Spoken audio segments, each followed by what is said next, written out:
तो फ्रेंड्स, जैसा कि आपको थंबनेल में विजिबल है, यहाँ पर हम बात करते हैं यूनिवर्सिटी ऑफ दिल्ली से एफिलिएटेड कॉलेज से वैकेंसीज की। परमानेंट वैकेंसीज यहाँ पर रिलीज हुई है, न्यू नोटिफिकेशन है। अभी तक इस पर कोई वीडियो नहीं बनी थी, तो यहाँ मैं आपके लिए नोटिफिकेशन लेकर आई हूँ।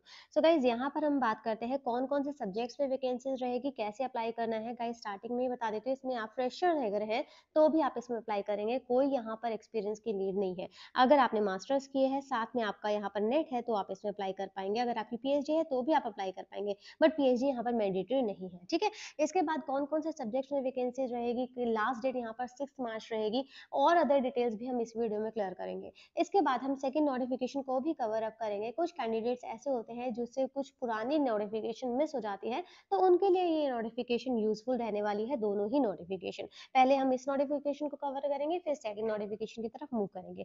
सो यहाँ पर हम बात करते हैं सब्जेक्ट्स डिटेल्स, और यहाँ पर कॉमर्स में वैकेंसी है टोटल 7, 6+1 लिखा हुआ है, तो यहाँ पर एक लीन वैकेंसी भी है। एससी में रहेगी 1, इसके बाद ओबीसी में रहेगी 1, और अनरिजर्व के लिए रहेगी 1। अगर आप रिजर्वेशन कैटेगरी से बिलोंग करते हैं तो आप फायदा ले सकते हैं, बस यहाँ पर आपको अपना प्रूफ अटैच करना होगा। कंप्यूटर साइंस में वैकेंसीज है यहाँ पर 2, इकोनॉमिक्स रहेगी 2, इंग्लिश में रहेगी 2 वैकेंसी, ईवीएस में रहेगी यहाँ पर 2 वैकेंसी, 1+1 करके मेंशन किया हुआ है।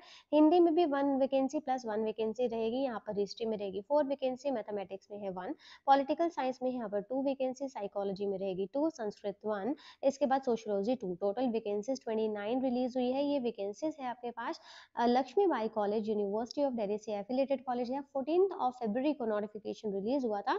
7 सीपीसी के अकॉर्डिंग सैलरी स्केल रहेगा। अप्लाई करने की लास्ट डेट रहेगी यहाँ पर 6 मार्च तक आप इसमें अप्लाई कर सकते हैं। ठीक है। नोटिफिकेशन कहाँ से रिलीज हुआ है, कैसे आपको यहाँ पर चेक करना होगा, ये लक्ष्मीबाईकॉलेज.in, ये इनकी वेबसाइट दी हुई, यहीं से आपको नोटिफिकेशन डाउनलोड करना होगा।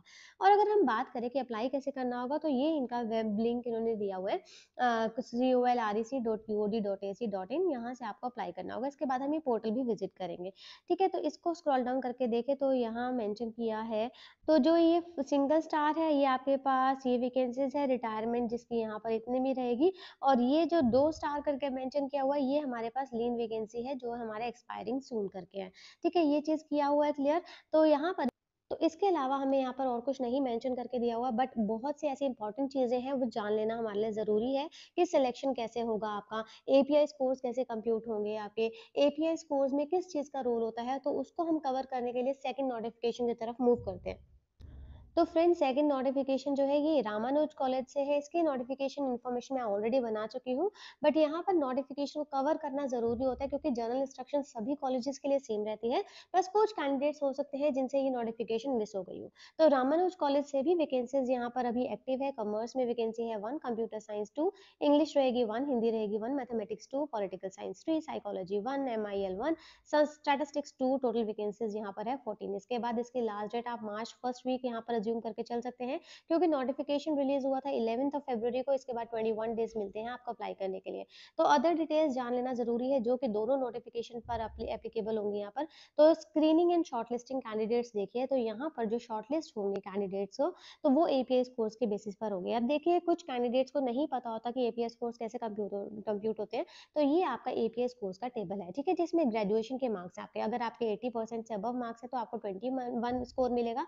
60 से 80 तक रहेंगे तो 19, और 80 सॉरी, यहाँ पर 55 से 60 रहेंगे तो 16 मार्क्स आपको मिलते हैं। तो और अगर आपके पास 55 से कम रहेंगे तो 10 मार्क्स आपको यहाँ पर मिलते हैं ग्रेजुएशन के।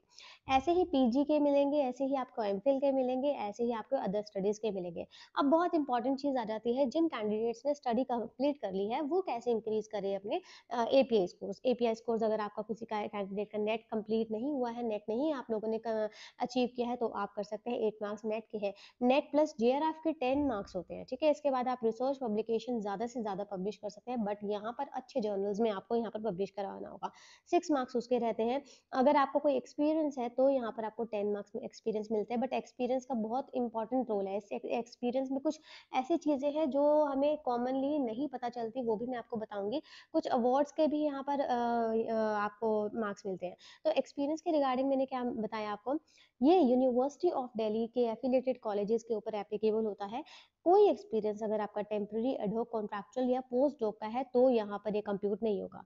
कुछ ऐसी जगह का एक्सपीरियंस है जहाँ पर मिनिमम बेसिक पे भी नहीं मिलती है यूजीसी नॉर्म्स के अकॉर्डिंग, तो वो एक्सपीरियंस भी यहाँ पर काउंट नहीं होगा, ठीक है। लाइक अगर हमारा मिनिमम बेसिक पे यूजीसी कहता है 57,700 का है और आप ऐसे कॉलेज में काम करते हैं जहाँ पर आपको ये बेसिक पे भी नहीं मिलता, तो वहाँ का एक्सपीरियंस ये कॉलेज काउंट नहीं करेगा। ये यूनिवर्सिटी ऑफ दिल्ली से एफिलिएटेड सभी कॉलेजेस के ऊपर एप्लीकेबल होता है।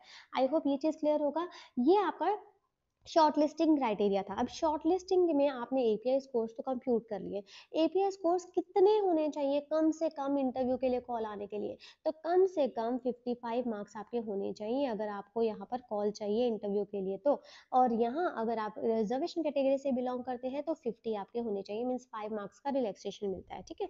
सो यहाँ पर 55 या 55 से ज़्यादा कैंडिडेट जिनके ज़्यादा मार्क्स होंगे उनको ही कॉल किया जाएगा इंटरव्यू के लिए। तो यहाँ एक और चीज़ मैं बता देती हूँ, अगर आपकी 1 पोजीशन है तो 40 कैंडिडेट्स को कॉल किया जाएगा, अगर नेक्स्ट एडिशनल वैकेंसी है तो एडिशनल 20 कैंडिडेट्स को कॉल किया जाता है। वो डिपेंड करेगा आपकी नंबर ऑफ पोजीशंस के ऊपर, नंबर ऑफ एप्लीकेंट्स के ऊपर कि आपके पास कॉल आती है या नहीं आती है। अगर आपके पास नंबर ऑफ एप्लीकेंट्स बहुत कम है और आपके यहाँ पर 55 मार्क्स भी है तो आपके यहाँ पर चांसेस है। बट अगर नंबर ऑफ एप्लीकेंट्स बहुत ज़्यादा है तो चांसेस बहुत कम हो जाते हैं और चांसेस ज़्यादा होते हैं कॉम्पिटिशन के, मतलब अगर एक पोजीशन है तो इसमें अप्लाई करने वाले बहुत से कैंडिडेट्स होते हैं, ठीक है। बट अगर आप इंटरेस्टेड होंगे तो आप इसमें अप्लाई कर सकते हैं। तो शॉर्ट लिस्टिंग का समझ आ गया, अगर फिर भी डाउट होगा तो कमेंट बॉक्स में मेंशन कर सकते हैं, ठीक है। इसके बाद अगर हम मूव करें यहाँ पर कि सिलेक्शन कैसे होगा, शॉर्ट लिस्ट तो हो गए, इंटरव्यू में तो चले गए, अब इंटरव्यू के बाद भी तो आपका कुछ स्टेप होगा ना सिलेक्शन के लिए। अब इंटरव्यू में आपका यहाँ पर इंटरव्यू ले सकते हैं, आपका डेमो ले सकते हैं, आपको बोल सकते हैं कि इसी प्रेजेंटेशन आपको यहाँ पर देना है, किसी चीज़ पर आपको एक्सप्रेस करना है अपने पॉइंट ऑफ व्यू, या आपकी नॉलेज टेस्ट तो होगी ही होगी। तो वहाँ आपका फर्स्ट स्टेज रहेगा जो कि आपका प्रेजेंटेशन असेसमेंट कमेटी आपको असेस करेगी, आपकी नॉलेज, आपकी स्किल्स, आपकी प्रेजेंटेशन, आपका डेमो, ठीक है। इसके बाद सेकंड स्टेज होती है यहाँ पर सिलेक्शन कमेटी की। सिलेक्शन कमेटी का डिसीजन फाइनल होगा। तो प्रेजेंटेशन कमेटी जो फर्स्ट स्टेप में आपको क्या देगी, यहाँ पर देंगी आपको ग्रेड्स। तो कमेटी क्या करेगी, असेस करेगी shortlisted candidates through presentation. Presentation के बेसिस पर प्राइमा फेशियल ऑफ असेसमेंट करेगी कैंडिडेट का और उनको देगी ग्रेड्स। ग्रेड्स के बेसिस पर जो सिलेक्शन कमेटी है वो ग्रेड्स को चेक करेगी, आपके अदर नॉलेज को चेक करेगी, उसके बाद ही उनका फाइनल डिसीजन होगा कि आप यहाँ पर सेलेक्ट होते हैं या फिर नहीं होते। दोनों चीजें क्लियर हो गई है कि यहाँ पर आपके पास फर्स्ट स्टेप होता है शॉर्ट लिस्टिंग का और इसके बाद आपका फाइनल स्टेप होता है इंटरव्यू का और फाइनल सिलेक्शन का, ठीक है। दोनों चीजें यहाँ पर क्लियर हो गई। मैंने बहुत आराम से अपनी तरफ से क्लियर करने की ट्राई किया है। फिर भी इनकेस कोई क्वेरी होगी तो कमेंट बॉक्स में मेंशन कर सकते हैं, साथ ही में टेलीग्राम पर भी मैसेज कर सकते हैं आप मुझे। सो यहाँ पर हम बात करते हैं एप्लीकेशन फ़ी के रिगार्डिंग, तो 500 रुपीज़ फ़ी रहती है, ये सभी कॉलेजेस के ऊपर एप्लीकेबल होगी। अनरिजर्व्ड ओबीसी एंड ईडब्ल्यूएस के लिए, अगर आप एससी, एसटी, पीडब्ल्यूडी या फिर वुमेन कैंडिडेट्स हैं तो उनके लिए यहाँ पर कोई भी फ़ी नहीं होती है, ठीक है। ये भी चीज़ क्लियर हो गई है। तो मेन नोटिफिकेशन की डिटेल्स मैंने अपनी तरफ से क्लियर कर दी है। कुछ ऐसे कैंडिडेट्स भी होते हैं जो वो पूछेंगे कि अभी मैंने नेट का एग्ज़ाम दिया हुआ है पर मेरा रिजल्ट अभी पेंडिंग है, तो क्या मैं अप्लाई कर सकता हूँ? नहीं, अभी राइट नाउ अप्लाई नहीं कर सकते। बट अगर आपकी जैसे ये 6 मार्च इसकी लास्ट डेट है, ठीक है, जो फर्स्ट नोटिफिकेशन की मैंने बात की, इससे पहले-पहले अगर आपका रिजल्ट आ जाता है, 1 दिन पहले भी आ जाता है, कुछ घंटों पहले भी आ जाता है, तो भी आप इसमें अप्लाई कर पाएँगे विदाउट एनी सर्टिफिकेट, सिर्फ अपना रिजल्ट अटैच करके भी आप इसमें अप्लाई कर सकते हैं। चीज़ क्लियर हो गई है? चलते हैं इनके पोर्टल पर, फर्स्ट नोटिफिकेशन को हम डाउनलोड करके देखेंगे कहाँ से आप डाउनलोड कर सकते हैं। तो फ्रेंड्स इनका पोर्टल है Lakshmibai college dot in. Page को स्क्रॉल डाउन करें तो न्यूज़ एंड अनाउंसमेंट के सेक्शन में जाइएगा आप। तो advertisement for assistant professor position जो 14 फरवरी को नोटिफिकेशन रिलीज हुआ है, इसके ऊपर आप प्रेस करिएगा। तो यहाँ से आप कैसे डाउनलोड करेंगे, जो व्यू वाला ऑप्शन आ रहा है ना, इस व्यू वाले ऑप्शन के ऊपर आप प्रेस करिएगा, नोटिफिकेशन आप यहाँ से डाउनलोड कर पाएंगे, ठीक है। तो ये नोटिफिकेशन तो डाउनलोड हो जाती है। इसके बाद हम चलते हैं कि अप्लाई कैसे करना होगा। फ्रेंड्स अगर आपको अप्लाई करना है तो colrec.uod.ac.in ये कॉलेजेस ऑफ यूनिवर्सिटीज़ के लिए पोर्टल है, सेंट्रलाइज्ड पोर्टल है। अब यहाँ से आपको अप्लाई करना होगा। अप्लाई करने के लिए पहले आप क्या करेंगे, रजिस्ट्रेशन करेंगे। रजिस्ट्रेशन करने के बाद दोबारा से लॉगिन करेंगे।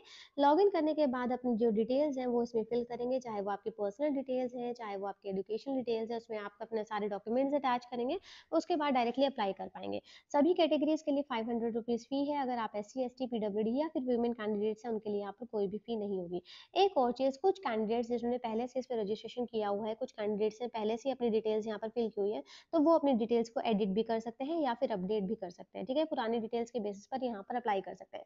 कल भी मैंने एक और इम्पोर्टेंट चीज़ बताई थी कि आप जब यहाँ पर अप्लाई करेंगे, तो वहाँ पर भी आपको पता चल जाएगा कि किस-किस कॉलेजेस में ओपनिंग है। तो वहाँ जब आप अप्लाई करने के लिए ट्राई करेंगे, तो यहाँ मेंशन होगा कि आप किस कॉलेज के लिए अप्लाई करना चाहते हैं, कि आप यहाँ पर लक्ष्मीबाई कॉलेज के लिए अप्लाई करना चाहते हैं, आप रामानुज कॉलेज के लिए अप्लाई करना चाहते हैं। तो जिस भी कॉलेजेस के लिए आप अप्लाई करना चाहते हैं, एक ही बार में आप सेलेक्ट कर सकते हैं, ठीक है? सेम डिटेल से, सेम नोटिफिकेशन से आप इसमें अप्लाई कर पाएँगे ईज़िली, ठीक है? तो दोनों चीज़ें क्लियर हो गई हैं। अपनी तरफ से मैंने अपने हर डाउट्स को ट्राई किया है आपके क्लियर करने के लिए। अपनी तरफ से मैंने ट्राई किया है आपके सारे डाउट्स को क्लियर करने के लिए। फिर भी अगर कुछ चीज़ मिस हो जाती है, आप कमेंट बॉक्स में मेंशन कर सकते हैं। मैं दोबारा से यहाँ पर आपके इश्यूज़ को रिज़ॉल्व करने की ट्राई करूँगी। So guys, thank you and have a nice day.